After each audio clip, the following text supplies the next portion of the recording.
The frost clung to the cracked asphalt of the roadside stop like a thin veil of regret, the kind that settles in after a long night on the road.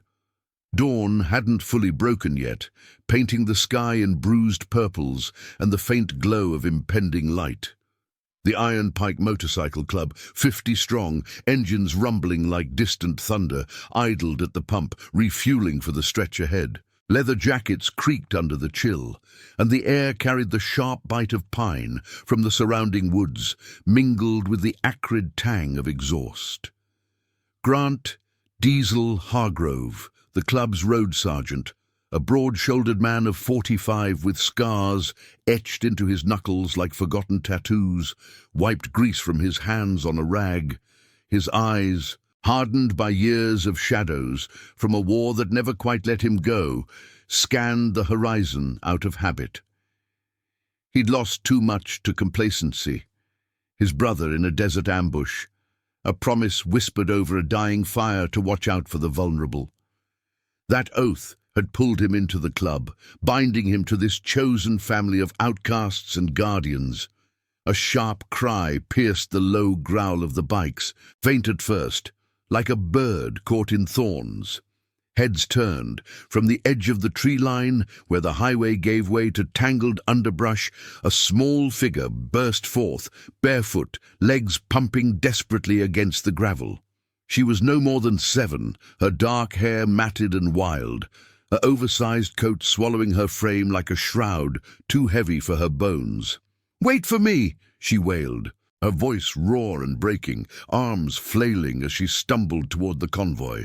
Tears carved clean paths through the grime on her cheeks, and her eyes, wide with terror, locked onto the bikers as if they were her last tether to the world. Diesel's boot hit the ground before his mind caught up, the kickstand deploying with a metallic clang. He killed the engine, the sudden silence amplifying her sobs. The club fell quiet, a ripple of concern passing through the ranks. Veterans like him knew that sound, the desperation of the hunted.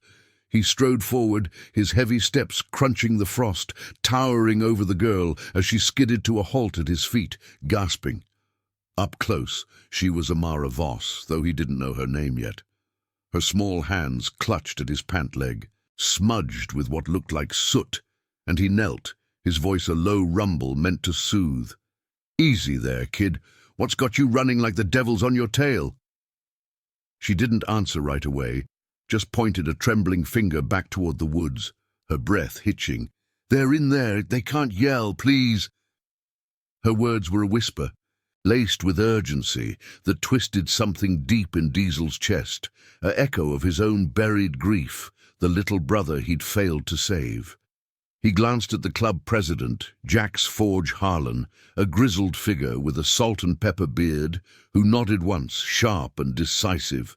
No questions yet, action first. That's how the Iron Pikes operated. Promises kept, no matter the cost.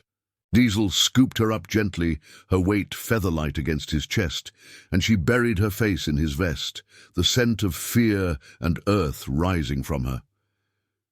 The convoy reformed without a word, bikes purring to life as they veered off the highway onto a narrow dirt trail she directed them toward. Branches whipped at helmets, the path closing in like a secret unwilling to be told. The air grew thicker, heavy with damp moss and decay, the first rays of sun filtering through like hesitant spotlights. After a mile that felt eternal, the trail spat them out near an abandoned shed, its rusted walls half swallowed by vines. Behind it, camouflaged under a tarp of faded green, squatted an old trailer, windows boarded, door ajar like a forgotten warning. Diesel set Amara down, his hand on her shoulder steady as an anchor. "Stay close, all right? We're right here." She nodded, eyes darting to the trailer, and led him forward. The door creaked open under his push, revealing a dim interior cluttered with shadows, empty cans, a stained mattress, the stale odor of neglect hanging like fog. But it was the floor that caught his eye, a section of linoleum slightly askew, as if hastily replaced. Amara tugged at his sleeve. "Under there! Hurry!"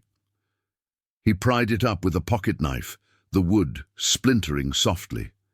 Beneath lay a shallow compartment, no more than a crawl space, reeking of sweat and fear. Two smaller forms huddled inside, Liam, a boy of 5 with wide, silent eyes, and Elsie, 4, her curls plastered to her forehead.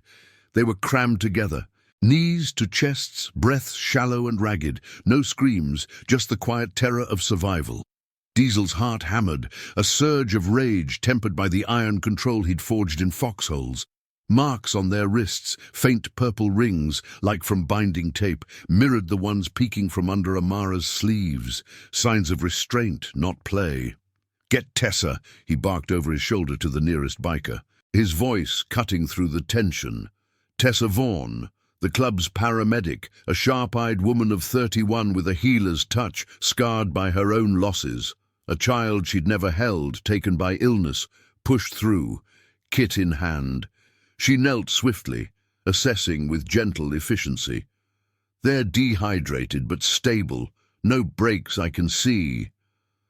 Her fingers worked like whispers, wrapping them in blankets as the kids emerged, clinging to Amara like she was their shield. The club gathered outside, a wall of leather and resolve, engines off but ready. Jax circled the trailer, his boot kicking at debris. That's when he spotted it, a faded sticker on the shed door, a logo of interlocking gears, and a name: Crowley Enterprises. Patrick Crowley, the local businessman who shook hands at charity rides and donated to the club's veteran fund. The pieces clicked, ugly and sharp. This wasn't random, it was hidden in plain sight, a web spun by someone the town called a pillar. Amara, sipping water from Tessa's canteen, looked up with eyes too old for her face. "The man with the cap. He brings them here. Says they're going on a trip. But they don't come back." Her voice cracked, and Diesel felt the weight of it settle on him, a promise forming in the silence, unspoken but binding. The club had stumbled into something bigger than a lost kid. It was a thread pulling at the underbelly of their world. As the sun climbed higher, casting long shadows over the site, Diesel knew one thing. They weren't leaving until every shadow was chased out. The ride that started as routine had become a reckoning, and the iron pikes would see it through, for the kids, for the oath that tied them tighter than blood. But as Tessa radioed for backup, careful to bypass the local sheriff's office, whispers of corruption already stirring, Diesel caught Amara's gaze. "You did good, bringing us here," he murmured. She managed a tiny nod, the first spark of trust flickering. Little did they know, her words had just ignited a chain that would test every bond, unravel secrets buried deep, and force the club to confront the darkness wearing a friendly face. The morning chill lingered, but the fire in their veins burned hotter now. The sun clawed its way higher, turning the frost-kissed trail into a muddy ribbon that snaked back toward the highway. The Iron Pike convoy had fanned out around the trailer like silent sentinels, their bikes forming a perimeter of chrome and resolve under the canopy of overhanging pines. The air hummed with low murmurs, the scent of damp earth mixing with the faint, metallic tang of fear that still clung to the children's clothes. Diesel stood at the trailer's open door, his broad frame blocking the light, watching as Tessa Vaughan coaxed Liam and Elsie into the open. The boy clutched a frayed stuffed bear, its button eyes staring blankly, while the girl whimpered softly, her tiny fingers twisting the edge of the blanket. Amara hovered nearby, her bare feet planted firm now, as if drawing strength from the biker's unyielding presence. Tessa's hands moved with practiced calm, checking pulses and offering sips from a thermos of warm broth she'd pulled from her saddlebag. "Breathe easy, little ones," she said, her voice a steady anchor in the chaos. At 31, Tessa carried her own ghosts, a crib left empty, a promise to her late husband to keep fighting for the fragile ones. Her eyes, sharp behind wire-rimmed glasses, flicked to Diesel. "They're holding up, but we need to get them out of here. Signs of dehydration, maybe some restraint marks that'll need looking at later." She didn't elaborate, No need. The purple rings on their wrists spoke volumes, echoes of the same shadows that had marked Amara. Diesel nodded, his jaw set like forged steel. He pulled out his burner phone, the kind they used for off-grid matters, and dialed a number etched into his memory. "Naomi, it's Diesel. We got a situation. Kids, 3 of them. Pulled from a hidey hole off Route 17. Looks like more than a runaway deal. Need you to roll in quiet. Bring your kit." Naomi Keller, the club's lawyer and a fierce ally forged in the fires of her own courtroom battles, was 34 and built like a storm, petite but unyielding, with a mind that dissected corruption like a surgeon's blade. She joined the Pikes after defending Jax in a trumped-up land dispute, trading boardrooms for back roads, bound by a vow to shield the innocent from the system's blind spots. Minutes stretched like taut wire until the crunch of tires announced her arrival. A nondescript sedan slipping through the underbrush, careful not to stir dust. Naomi emerged, laptop bag slung over her shoulder, her dark hair tied back in a no-nonsense ponytail. She scanned the scene with a prosecutor's eye, then knelt beside Amara, her tone gentle but probing. "Hey, brave girl, I'm Naomi. Can you tell me what happened? Every bit helps us make this right." Amara hesitated, glancing at Diesel for reassurance. He gave a subtle nod, his hand resting lightly on her shoulder, the weight of trust building brick by brick. Words tumbled out then, halting at first, like stones skipping across a frozen pond. "The man. He has a cap, always the same one, with a gear on it. He took us from the park, said it was a game, locked us under the floor so no one hears, said tonight. More would come, and we'd all go on the big trip." Her voice trembled on the last words, eyes distant as if replaying the nightmare. Naomi's pen flew across her notepad, capturing details without judgment. The trailer's layout, the shed's logo, the timing of the trips. Liam and Elsie added fragments in whispers. A van that idled at dusk, voices murmuring about deliveries, the man barking orders to stay quiet or else. No graphic horrors spilled, just the quiet erosion of safety, the kind that left invisible scars. Jax paced the perimeter, his boots sinking into the soft ground. The club's emblem, a pike piercing an iron ring, gleaming on his vest like a badge of defiance. "Crowley's sticker," he growled to Diesel, low enough that the kids wouldn't hear. "That bastard's got his fingers in half the town's pie. Charity runs, veteran fundraisers. He's the guy smiling for the cameras while this festers." Patrick Crowley, 50 and polished as a showroom bike, was the face of local prosperity, his enterprise hauling freight across state lines. But the sticker peeled from the shed door whispered of deeper rot, a network hiding in the cracks, preying on the overlooked. Jax's fist clenched. He'd shaken that hand once, accepted a check for the club's shelter fund. Betrayal tasted like ash. Naomi stood, closing her notebook with a snap that cut the tension. "Local PD's out. Too many ties to Crowley. Sheriff's office got donations from him last year. I'm looping in state investigators, the kind who don't play favorites. But we can't wait. If Amara's right about tonight, those kids won't last another hour in the wind." She glanced at the tree line, where shadows lengthened as noon approached. The air carried a faint chill still, a reminder that winter's grip hadn't fully released. Diesel's mind raced, piecing together a plan born of necessity. "We set eyes on this place, bait the trap without springing it." He turned to the club, his voice carrying like a command in the field. "Forge, you and half the crew circle back to the highway, stage a breakdown. Draw any eyes away. Rest of us go dark. Scopes, radios, no engines till we see movement." The bikers moved like a well-oiled machine, veterans falling into roles honed by years of watching each other's backs. One rigged a perimeter cam from his toolkit, another melted into the woods as scout. Tessa bundled the kids into her car, Amara insisting on staying close to Diesel. "You're not leaving me," she said, her small hand in his calloused one. He squeezed gently. "Promise." As the group dispersed, the forest seemed to hold its breath, birds falling silent in the branches overhead. Diesel settled into position behind a cluster of boulders, binoculars trained on the trailer. The sun beat down now, warming the leather of his jacket, but sweat beaded on his brow, not from heat, but from the fire of purpose reignited. This wasn't just a rescue, it was a stand against the shadows that had claimed too many, a fulfillment of the oath whispered over graves and campfires. Hours ticked by in watchful quiet, the only sounds the rustle of leaves and the distant hum of the road.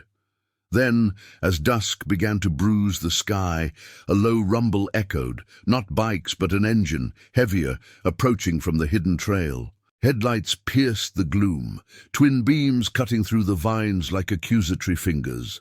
A van, unmarked but familiar in its squat menace, rolled to a stop beside the shed. The driver stepped out, cap shadowing his face, gear emblem catching the fading light. He glanced around, cautious, then popped the rear doors. Two more figures emerged from the underbrush, small, scared, guided by rough hands. The trip was underway, and the iron pikes were ready to shatter it. The trap snapped shut in the twilight, engines roaring to life as the convoy surged from hiding. Shouts rang out, not of violence, but demand, truth over force. Crowley's web trembled, the first thread pulled by hands that honored promises over profit. But as the man bolted toward the woods, Diesel's gut twisted. This was only the beginning, a spark that would light fires across the county, testing loyalties and unearthing graves long buried. And now, I invite you to leave in the comments where you're watching from and the exact hour you heard this story. We wish to know how far these northern confessions travel and at what moments they reach you. The van's engine cut off with a guttural cough, leaving the forest in a hush, broken only by the creak of cooling metal and the distant call of an owl stirring early. Dusk draped the clearing in shades of indigo and rust, the last threads of sunlight snagging on the pines like fading embers.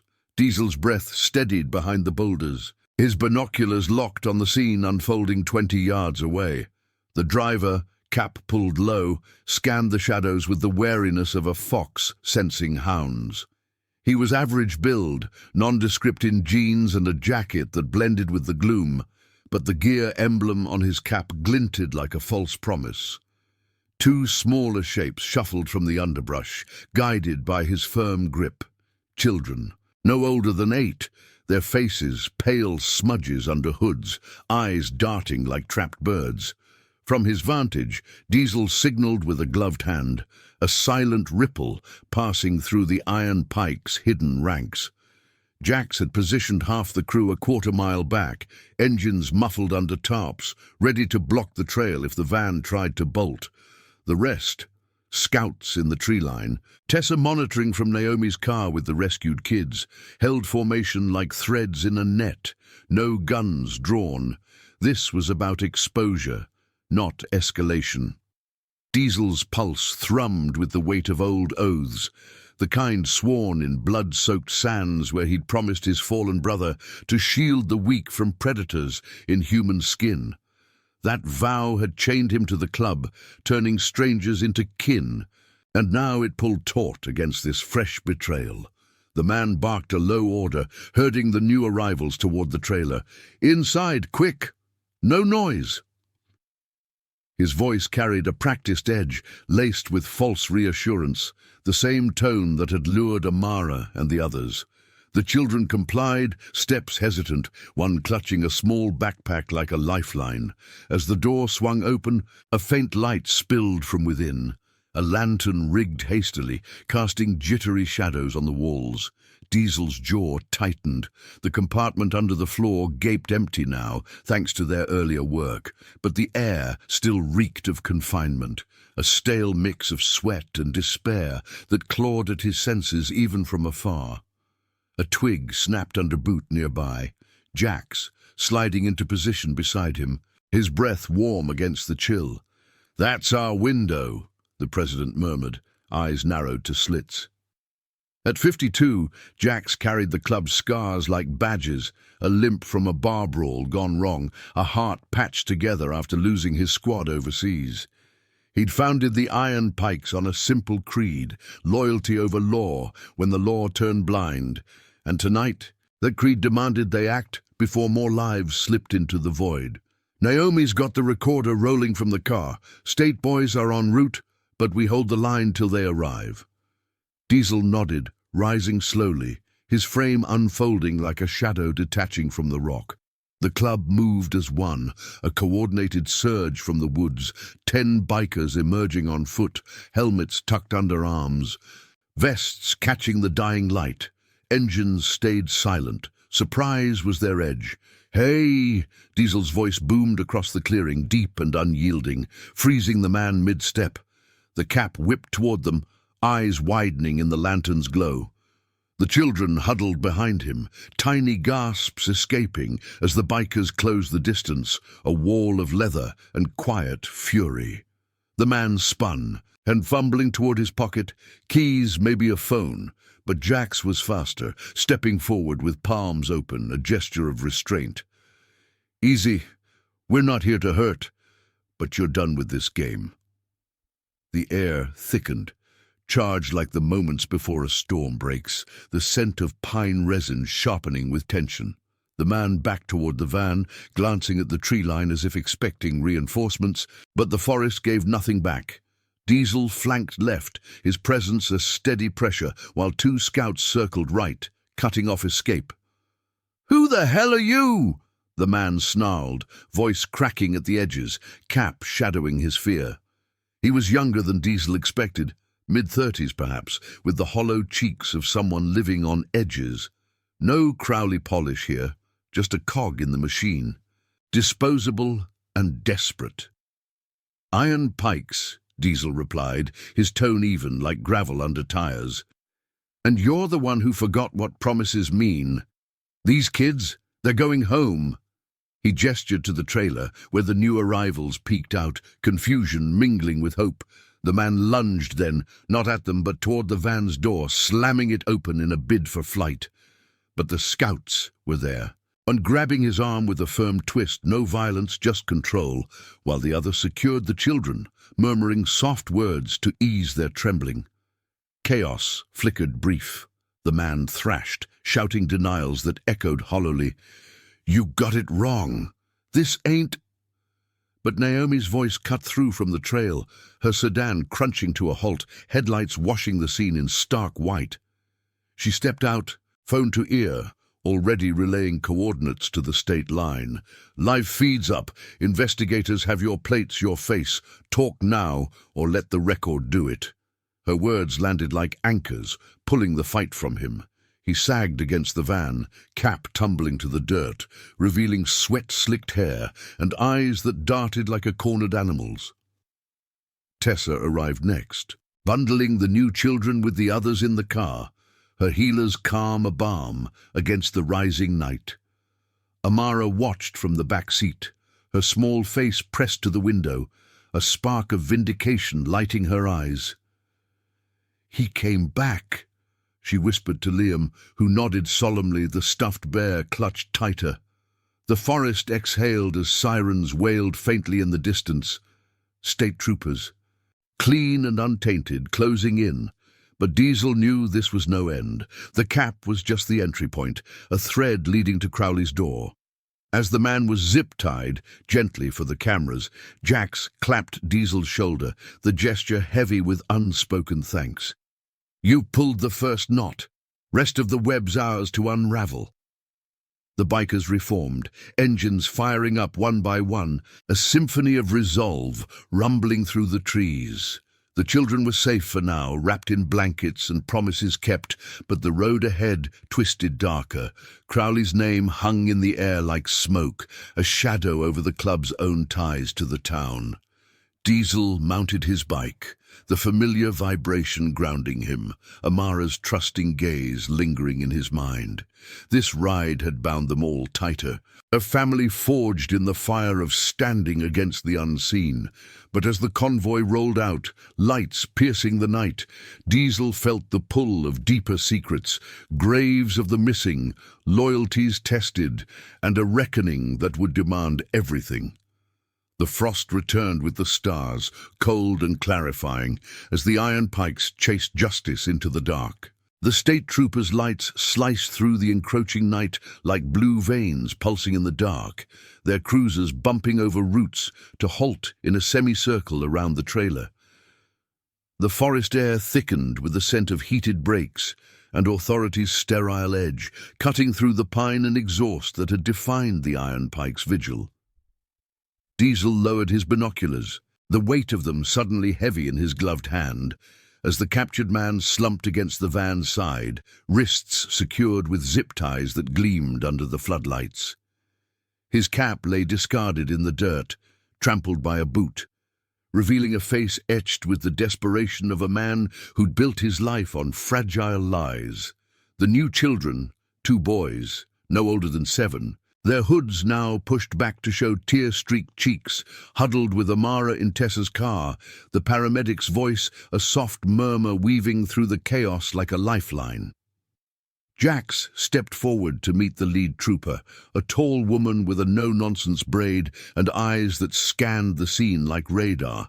Captain Elena Ruiz, they'd learn later, her badge catching the light as she extended a hand. "Iron pikes," she said. Not a question but an acknowledgement, her tone laced with the respect earned from years of crossing paths with clubs that bridged the gaps law couldn't touch. "Naomi Keller flagged your op. Good call bypassing local. We've got questions, but first, evidence." Her team moved efficiently, gloved hands photographing the trailer, the empty compartment, the van's interior, where faint traces of hurried packing lingered, a rolled blanket, a half-empty water bottle, signs of preparation for journeys cut short. Diesel hung back, his broad shoulders tense under the leather vest, watching as the man was guided to a cruiser. No rough handling, Ruiz's crew knew the line between justice and spectacle, but Diesel's gut churned with the unfinished pull of it all.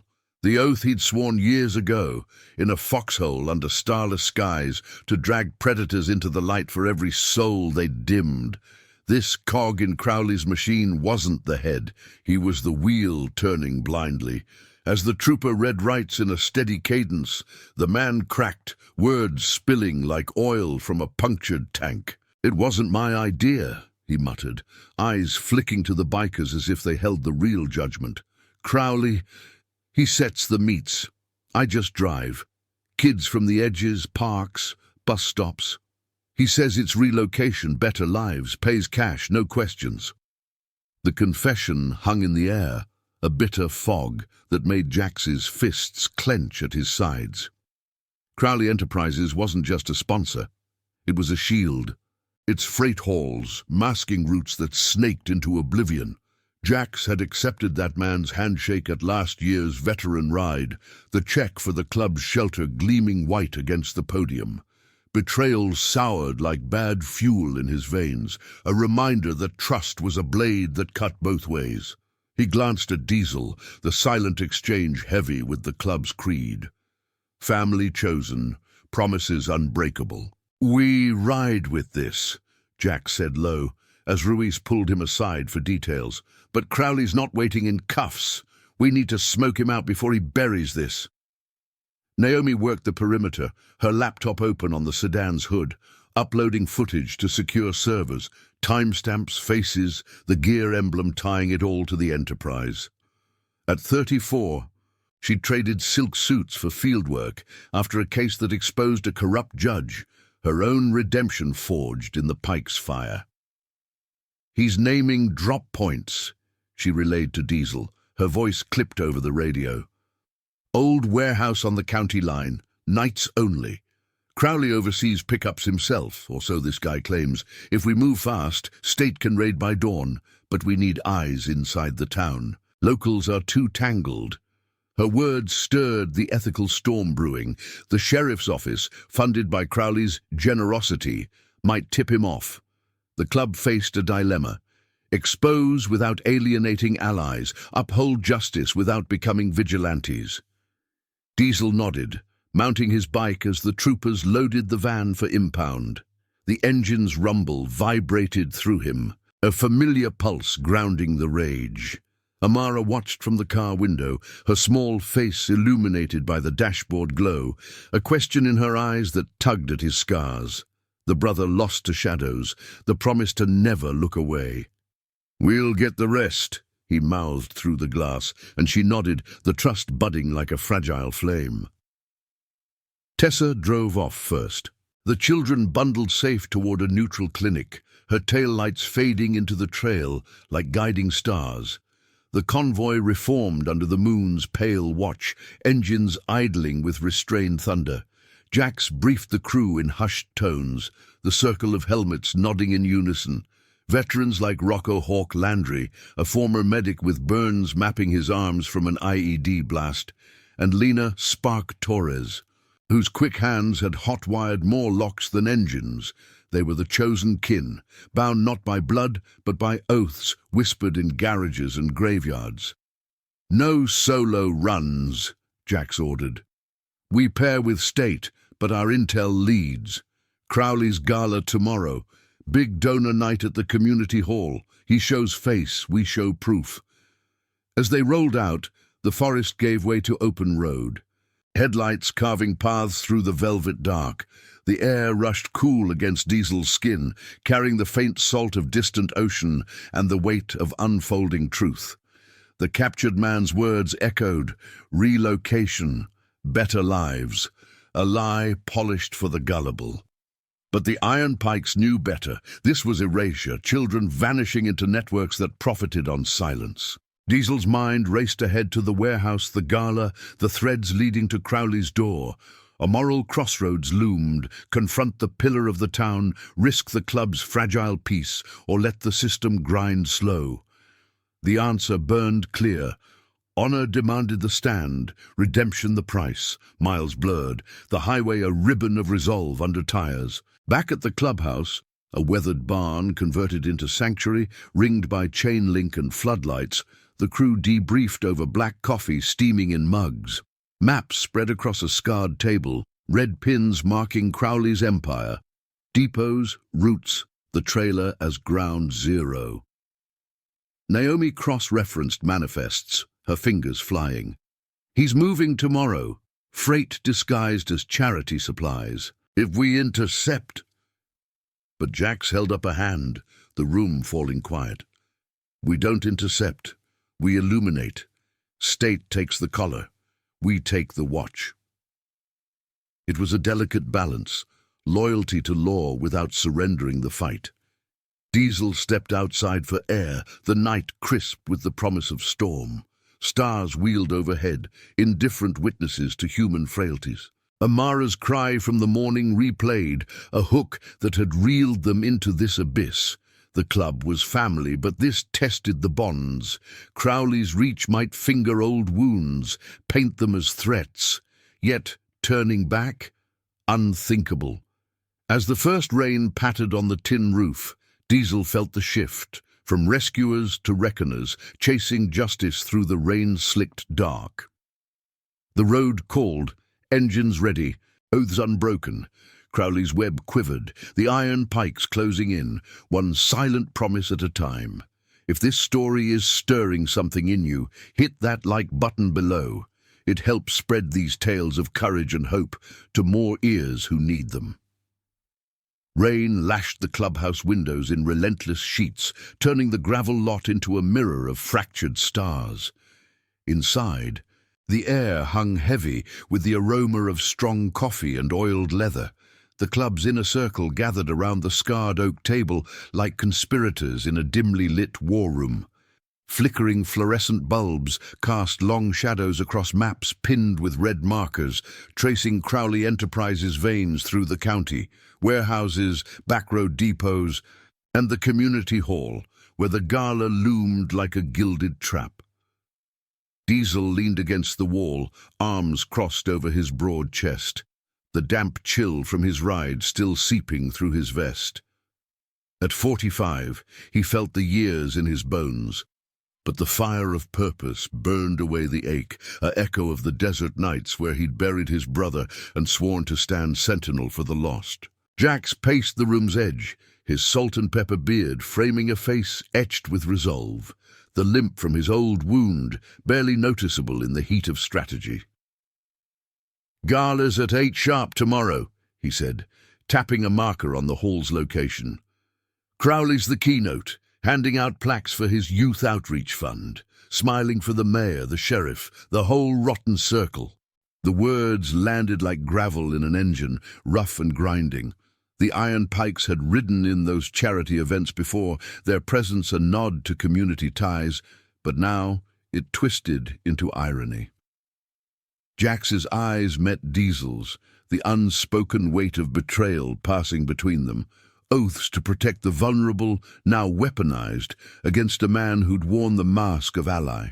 Naomi sat at the table's head, her laptop screen glowing with encrypted files, the captured man's confession transcribed, van plates linked to Crowley manifests, even a grainy photo from the trailer's shed showing the gear logo in sharper detail. At 34, her sharp features softened only in moments like this, when the fight aligned with her vow to dismantle the systems that failed the small and silent. "He's slippery," she warned, scrolling through donor lists.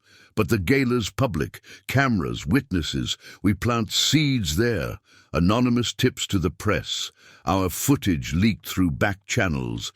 State troopers will shadow, but we can't go in loud. One wrong move, and he spins it as a club grudge." Her voice carried the precision of courtrooms, but underneath lay the raw edge of someone who'd lost faith in blind justice long ago. Diesel pushed off the wall, his boots thudding softly on the worn floorboards. The rain's rhythm outside mirrored the pulse in his temples, a steady drum urging action. Amara's face flashed in his mind, those wide eyes from the roadside, the trust she'd placed in his rough hands. He'd carried kids like her before, in memories scarred by war, promising safety that sometimes came too late. This time, the promise bound the whole club, a chain linking veterans like Rocco, whose scarred arms flexed as he cleaned his scope, and Lena, sketching entry points with a mechanic's steady hand. "I'll go in," Diesel volunteered, his rumble cutting the murmur. "Blend with the crowd. Eyes on Crowley, earpiece to you all. If he slips, we have him." Jax nodded, the decision settling like a key turning in a lock. The plan unfolded in quiet efficiency. Half the crew would stake out the warehouse on the county line, monitoring for the freight run Naomi's intel flagged, disguised charity crates that hid darker cargo. The rest, including Diesel, would infiltrate the gala, vests traded for button-downs, bikes left in the shadows.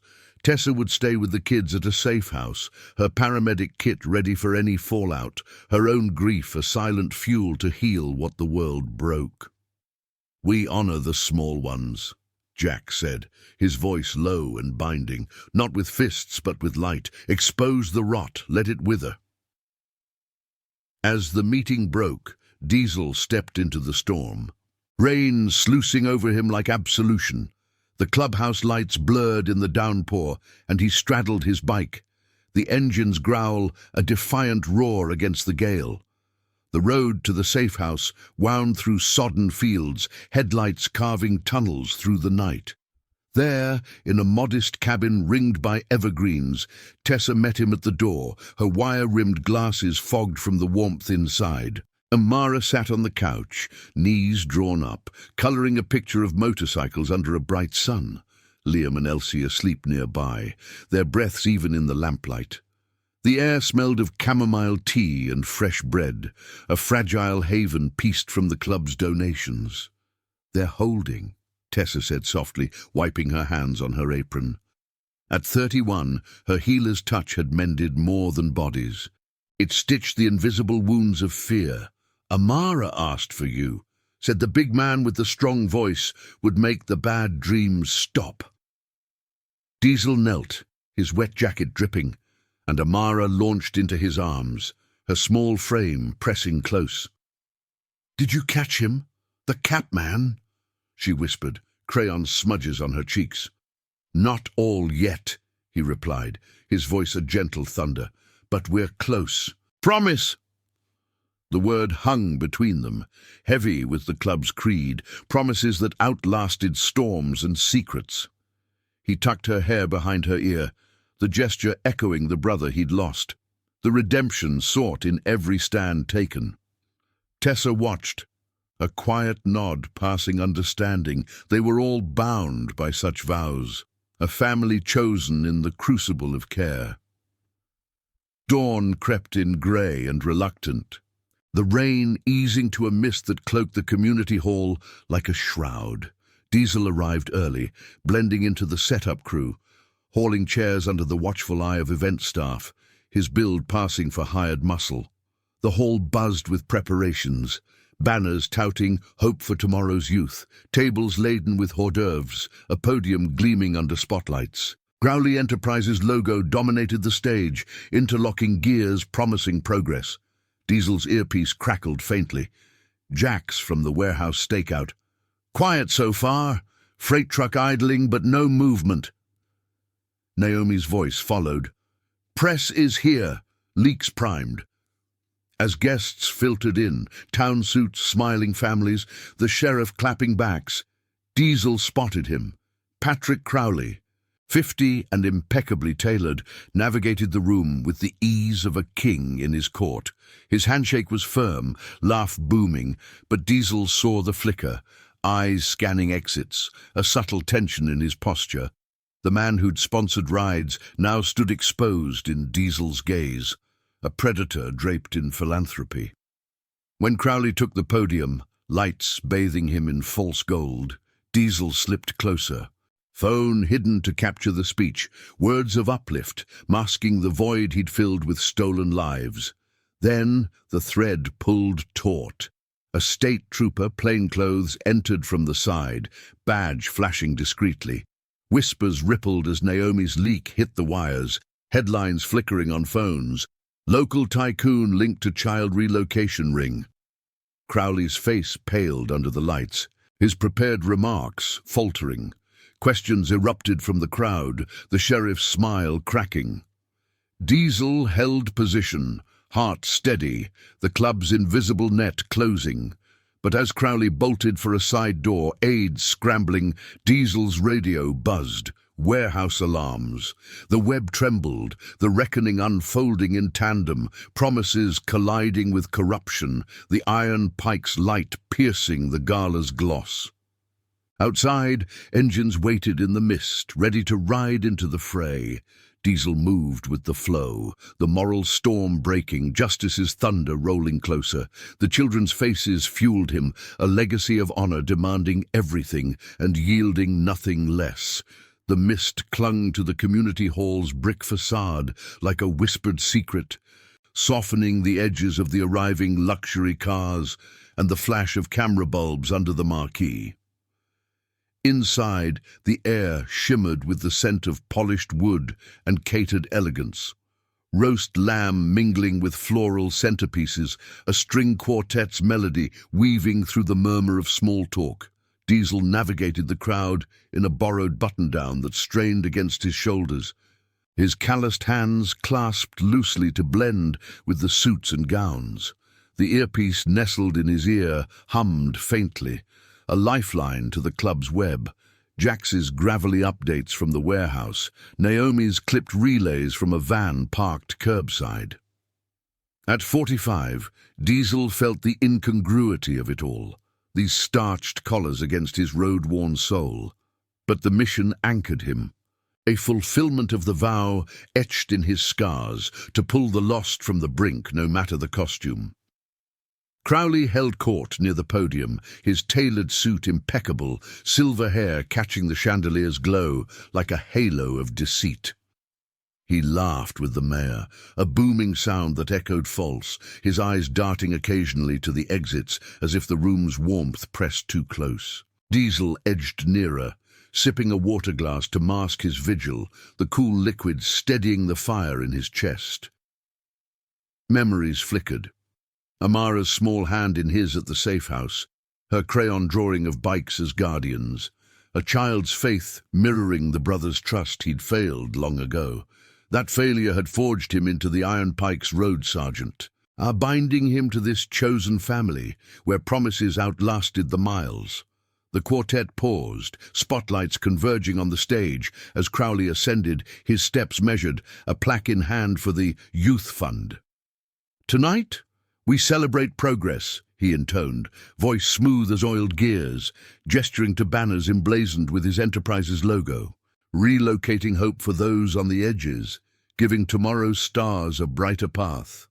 The crowd applauded, polite ripples masking the undercurrent of unease. Phones buzzed in pockets, Naomi's leak seeding doubt like rain on dry earth. Diesel's jaw tightened, the words twisting like the lies that had lured children into vans and hidden compartments. He thumbed his hidden recorder, capturing every syllable, the air thick with the perfume of impending unraveling. Jax's voice crackled in his ear. Warehouse hot, trucks loading, crates marked charity, but scouts spot movement inside. Small shapes, shadows, holding position. Diesel's pulse quickened, the gala's gloss fracturing in his mind. The County Line depot, a hulking shadow of corrugated steel under sodium lights, lay miles away, but the club's net spanned it all. Rocco and Lena on overwatch, scopes trained through chain-link gaps, their breaths synced in silent vigil. Rocco, his burn-scarred arms steady on the rifle stock, whispered updates. "Guards patrolling. 2, no, 3. Kids' voices faint. We wait for your signal." Loyalty pulsed through the radio waves. The Iron Pike's creed, a thread pulling taut across the night. On stage, Crowley's speech faltered as a reporter in the front row raised her hand, voice cutting sharp. "Mr. Crowley, care to comment on reports linking your firm to unauthorized relocations? State investigators are en route to your properties as we speak." The room hushed, a collective inhale like wind before thunder. Crowley's face drained of color, his knuckles whitening on the podium, eyes locking briefly on Diesel in the crowd. A flicker of recognition, then denial. "Baseless rumors," he blustered. But the damage bloomed. Whispers swelled, the sheriff's forced smile cracking as he edged toward the wings. Phones lit up, headlines scrolling. "Tycoon exposed in Shadow Network." Diesel held still, a rock in the tide, as plainclothes troopers materialized from the throng, Ruiz's team, badges glinting, moving with purposeful calm. Chaos uncoiled gracefully. Aides clustered around Crowley, blocking his path to the side door, while guests parted like a sea-sensing storm. He shoved through, suit jacket flapping, but Diesel was there, stepping into the hallway's dim corridor, the scent of rain-soaked coats heavy from an open exit. "End of the line," Diesel said, voice low and unyielding, blocking the frame without touch. Crowley's breath hitched, eyes wild under the emergency lights, the gear pin on his lapel mocking the empire crumbling. "You, the club, this is harassment. I'll bury you." But his words rang hollow, undercut by the approaching footsteps of troopers, Naomi's voice in Diesel's ear. "Feeds live, warehouse raid starting, kids secured, no shots fired." Back at the depot, the operation snapped into motion under the moon's indifferent gaze. Jax gunned his bike from cover, the convoy's roar shattering the night's hush as troopers breached the gates. Crates splintered open to reveal huddled forms. 5 more children, wide-eyed and trembling, emerging into flashlights' beams like ghosts reclaiming substance. Guards surrendered without fight, hands raised, the air electric with relief and the faint, acrid whiff of fear sweat. Tessa's voice joined the radio chorus from the safe house. Amara's asking, "Tell her it's over." But Diesel knew the threads lingered. Crowley's network snaked deeper, accomplices in suits and shadows waiting to scatter. In the hallway, Crowley sagged against the wall as cuffs clicked softly, Ruiz reading rights with the precision of a closing argument. "You promised better lives," Diesel murmured, close enough to see the man's facade crack, tears streaking his polished cheeks. Not pity, but the raw edge of justice, moral, unyielding, the kind that redeemed the broken by holding the mighty to account. The gala's melody drifted faintly, a dirge now, as Diesel slipped out into the mist, engines idling in the lot like faithful hounds.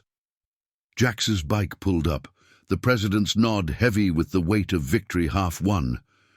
Webs tearing, more raids by morning, towns waking. They rode into the clearing dark, tires hissing on wet asphalt, the road a vein carrying the pulse of oaths fulfilled. Amara's drawing waited at the safe house, a beacon amid the storm's aftermath. But Diesel felt the pull of loose ends, whispers of higher links, loyalties to test in the light of day.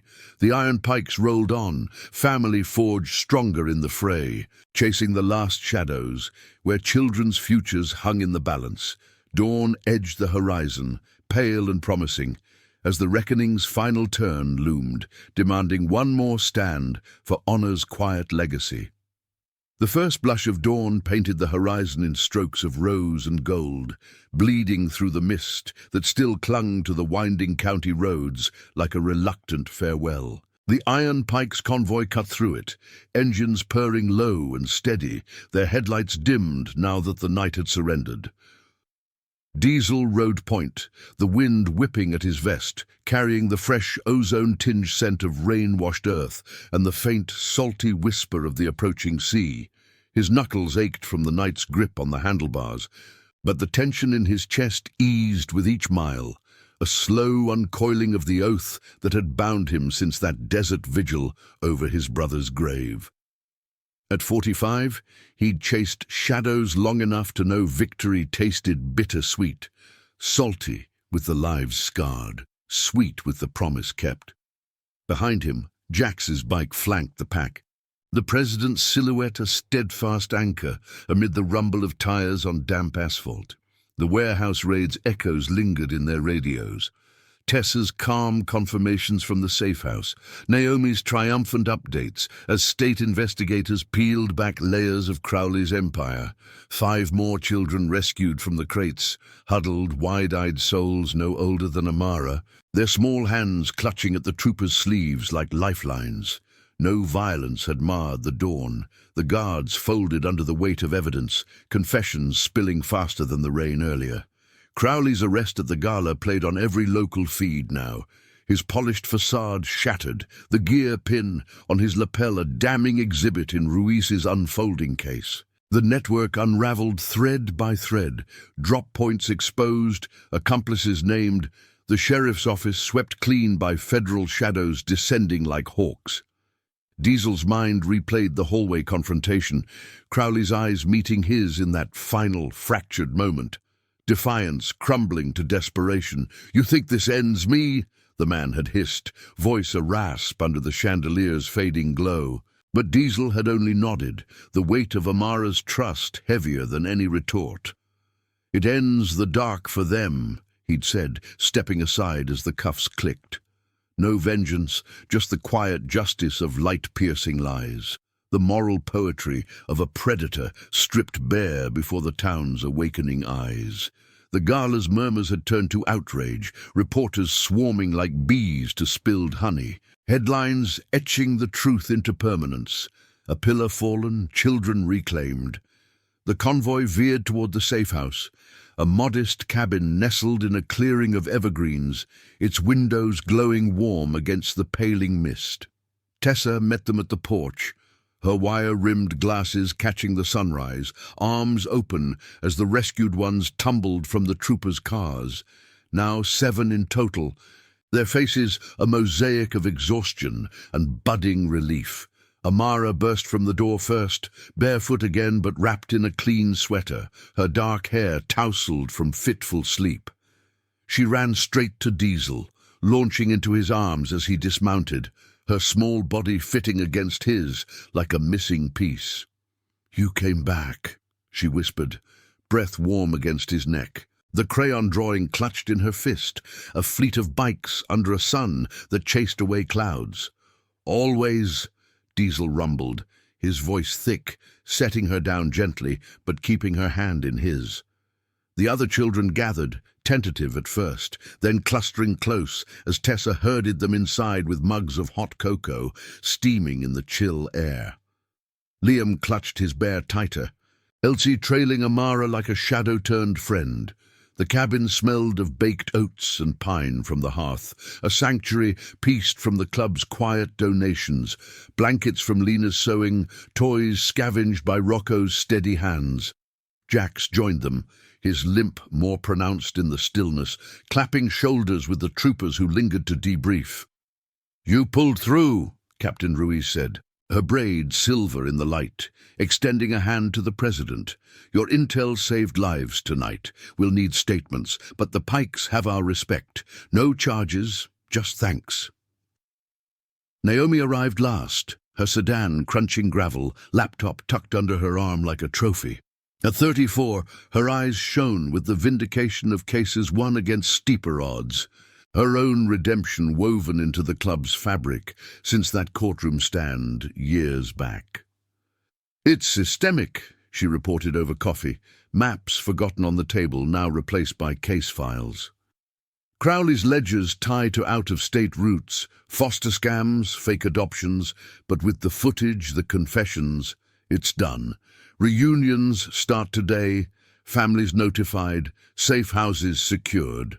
Her words landed soft, a balm to the raw edges, but Diesel saw the undercurrent, the ethical scars of a world where such darkness festered unchecked until hands like theirs reached in. As the troopers departed, engines fading into the morning hum of birdsong, the club circled the porch, a family forged in the night's forge. Jax raised his mug, the steam curling like unspoken bonds. "To the small ones," he said, voice gravel-worn but steady, "and the promises that hold." Nods rippled through, Rocco's scarred arms folding, Lena's quick smile flashing, Tessa's quiet gaze on the children inside, colouring new worlds free of fear. Diesel felt it then, the full measure of redemption, not erasure of his brother's loss, but a legacy built on it, honouring the vulnerable through actions silent yet seismic. Amara tugged his sleeve, pointing to the horizon where the sun crested fully, gilding the pines. "They can't hide anymore," she said, her voice small but sure, echoing the oath that had pulled them all together. The day unfolded in measured grace, social workers arriving with gentle efficiency, reuniting the children with kin or weaving new safety nets where blood had failed. Amara's mother, tear-streaked and grateful, embraced Diesel like an old guardian, whispering thanks that hung heavy in the air. The iron pikes lingered on the edges, not heroes in spotlights but watchers in the wings, their vests traded for plain shirts, bikes idling ready for the next call. Crowley's empire crumbled in courtrooms and headlines, accomplices scattering like leaves in wind, the town's moral compass realigned by the light they'd cast. No graves unearthed that day, but the missing shadows lifted, justice's quiet poetry prevailing over corruption's roar. By noon, the mist burned off, leaving skies vast and clear, the road calling once more. Diesel mounted up last, Amara waving from the porch, her smile a spark against the ordinary world, reclaiming her. The convoy rolled out, engines a harmonious thunder fading into the distance, bound for the clubhouse, where maps would wait for tomorrow's rides. Diesel glanced back once, the cabin shrinking, the weight in his chest now one of fulfillment. A promise survived the time, loyalty's fire unquenched. In a cynical world, they'd chosen family, chased redemption through the dark, and emerged with honor's legacy intact. Actions silent, consequences eternal. The sun climbed higher, warming the leather at his back, as the iron pikes rode on, guardians of the overlooked, their oath a beacon against whatever shadows lay ahead. Thank you for riding with us through this tale of unbreakable promises and quiet courage.